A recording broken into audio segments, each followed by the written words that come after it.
Let's start with the when, shall we? It's easiest to aim for a time when your plants are not in active growth. Otherwise, you might not be able to get to your soil if your borders are full.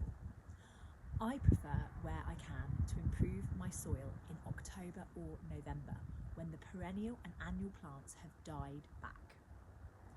But you can also do it in spring before everything bursts into life.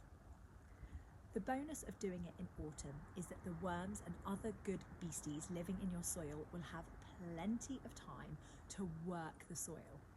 And by that I mean mix the new stuff you're going to add into the existing soil to improve the structure, water retention and nutrient levels. Old style gardening books would have you believe that you have to work the soil in yourself. But the people who wrote those didn't work outside the home, have a household to run and kids to care for. Plus, by digging the soil in, you can actually damage the structure of the soil by walking all over it and messing with it. Trust in Mother Nature that she's got your back, will do the hard graft for you, and your mulch will be fully broken down into nutrients for your plants to use in spring, ready to get their grow on. Here's how to do it for maximum impact on yours and your soil's health and minimum impact on your time. You're going to improve your soil by adding mulch to your beds and borders. Mulch is a word used to describe well-rotted manure, homemade compost or bought sterile compost. Step 1. Clear the finished annual plants by cutting the stems off at the base of the plant. Leave the roots of the plant in the ground, as surrounding the roots will be a whole host of wonderful soil microbes that you don't want to remove from the soil. As you cut back the stems, listen for the sound as you cut through the stem and notice the feel of the secateurs in your hand. Step 2.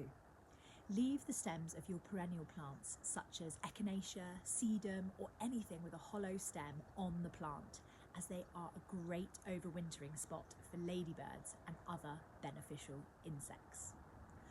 Spotting them makes a lovely mindful moment for the winter months. Step 3.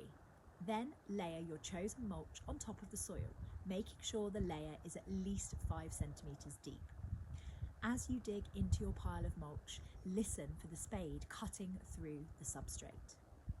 Can you see any inclusions such as stones or sticks in the mulch? These will all help to increase the space in between your soil particles. Step 4.